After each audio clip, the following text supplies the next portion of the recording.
And yet we've heard a great deal about how the VA, the Veterans Administration, is overwhelmed, and especially during this war. So how can you be sure they can handle this additional responsibility? Yeah, well, my own view is we have to quantify these things, and we've asked for numbers. We're not sure we're exactly right, but they're probably somewhat in excess of 3,000 young men and women who are seriously injured, in Iraq and Afghanistan. Now, if we can't deal with 3,000, in this great country of ours, we've got a problem. So I don't think it's overwhelmed. We've got what we call trauma centers in 4 places in the country, and they're not filled. I mean, not enough patients.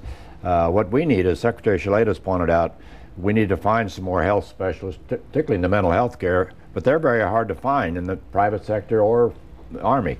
But I don't think we're over. We don't need any more new buildings.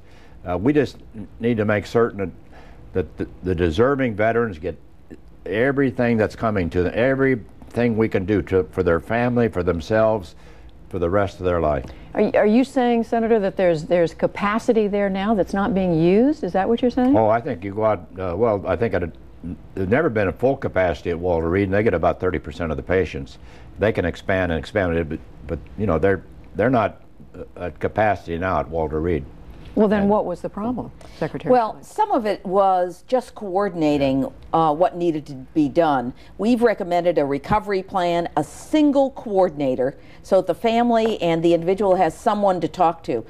One of our soldiers that was injured, who's on the panel, said he couldn't remember the names of all the coordinators that he had to deal with. There has to be a single person and a plan, the plan put together by all the healthcare professionals and educational professions, and then implementing that plan with the wounded soldier is what the coordinator does, so that one person is in charge, and that person is not going to be deployed to Iraq or to Afghanistan. They're going to stick with the patient right through until they're back either in the military or until they're back in civilian life. Now, another point, Judy, just to make quickly, the health care is so much better now that there are more people survive.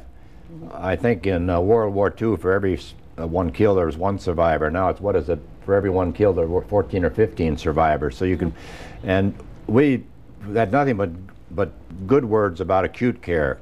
It's when you get in the outpatient status, when you're trying to make appointments and get your benefits, that's where these problems have occurred, and that's the ones we've tried to address. And that's what most of your focus is on. Exactly. Yeah. The system's too fragmented. We have to make it seamless, make it work as effectively and as quickly. More importantly, we don't want a lot of young people sitting around. The worst thing. Your word's patient-oriented is the word you coined. Exactly. So. A patient-centered system.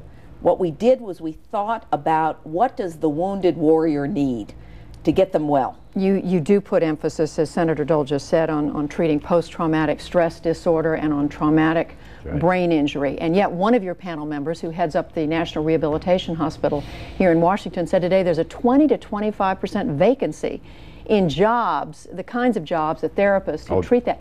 Where do you find the people? He's having the same problem. Ed Eckenoff, a great guy who runs the National Rehabilitation Hospital in D.C., and he's on a commission. As he said just today, they're very hard to find. We're going to have to find them, and not on the DOD and VA, but the private sector too, and train them. So where do you find them? Yeah, well, I mean, there are young people in colleges today that would love to go into these professions. You have to make it economically competitive. They have to be good jobs. They have to be seen as an opportunity to serve in the public service. I think that we can build a cadre of talented people, but we're going to have to pay for it. The other thing we're going to have to do is do a lot more prevention. We need to reduce the number of people that get these injuries. Some of it is equipment, and some of it is early training and early intervention, often in the field. The military is just starting to do some of this, getting their mental health specialists actually in Iraq and Afghanistan. You're a young person, you just graduated from high school, you joined the military, and these are traumatic experiences, and working with young people earlier on will make a difference. And we also put emphasis on, if you can't get the best possible care at a DOD facility or VA, you're authorized to go to a private facility. Well, that's what I wanted to ask you about, because I noticed that you do make a note in here of saying there needs to be more blending when appropriate of the military, the veterans, and private hospitals. Right. That's not a simple thing to do, well, though, is it? Well, the fact is, what you want is the right care at the right time in the right place. And for many soldiers, it's going home. Yeah. Going home might mean there's not a military or a VA facility, but a first-class private facility. The support system is at home. They ought to have the opportunity to get first-class care at home. We don't need to build more hospitals, you know, in every state. We need to spend the money to get these young men and women to the best possible, you know, doctor they can find near their home. I noticed earlier today at the White House where you were, you met with the president this morning. Tony Snow, the president's spokesman, came out afterwards, and he was asked, is the president going to do something immediately? And he said, no, this is going to be integrated into the other things that we're working on. And then late this afternoon, the president himself came out and said that he has instructed. Well, I talked to the White House. I was a little upset by that.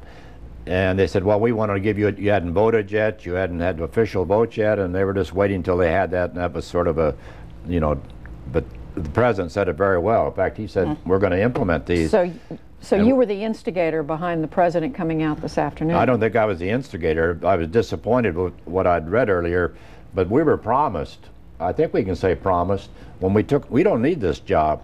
You know, we did this because we thought it would help some young men and women. And the president said if we found people in need, you know, we'd take care of it. And if it doesn't happen, you'll probably hear from us again. So just to be clear, after Tony Snow said what he said this morning, you contacted the White House?